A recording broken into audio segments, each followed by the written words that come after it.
As of late, many in the New Right have been both advocating and adopting the deleterious philosophy of the so-called Black Pill.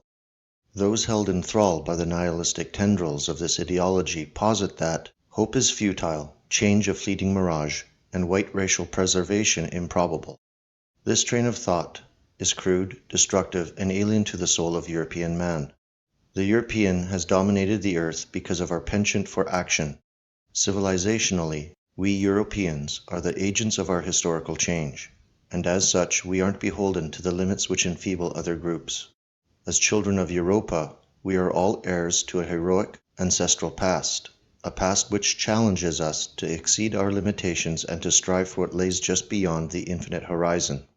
Those who worship at the altar of the Black Pill, conversely, worship a false and foreign deity who is anathema to our religion of destiny. Acolytes of this poisonous ideology often cite that the master of classical erudition, Baron Julius Evola, or the widely quoted Oswald Spengler as being the first Black Pillars, but they premise their contrived nihilism on an improper understanding of both Evola and Spengler and their works. In accordance with Faustian nature of European racial civilization, Evola believed that action, liberated from the concern of outcome, was the key to attaining a transcendental overcoming of the limitations of the self. In Man and Technics, Spengler wrote that only dreamers believe that there is a way out. Optimism is simply cowardice. The greatness of European civilization stems from the heroic dimension of our beings. We are the masters of our destiny, the purveyors of planetary change, because we value action, the action to overcome ourselves and those external foes who would love nothing more than for our race to regress to a bestial state of endless production and consumption.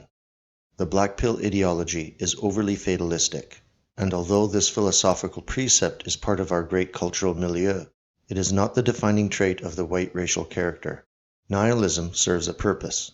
The great Zarathustra himself, Friedrich Nietzsche, could be considered a nihilist, but if so, he was a positive one. Nietzsche believed in a creative destruction, that for something to be created, something else must first be destroyed. His philosophy aligns with the cyclical nature of the cosmic order, and it is in accordance with what we European nationalists value, namely, a return to normalcy and to our people's rightful place within the hierarchy of the world. Fatalism is the nihilistic philosophical belief that regardless of the choices made, that the inevitable is destined to happen. Fatalism is in direct opposition to the greatness of the European soul because it subjugates our destiny to an inevitable, unalterable fate. Black Pillars postulate that the white world is dead, but more often than not they neglect to follow up in the affirmative, that though this world might be lost, our race is not. Those who adhere to a Black Pill ideology do so in a spirit contra to the European Faustian soul. Our history is without parallel, because we act to surpass ourselves and the limitations that others impose upon us.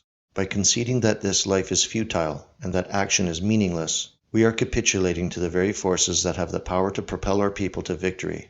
When a boundary is set or a limitation imposed, we destroy it, for no other reason than because we can.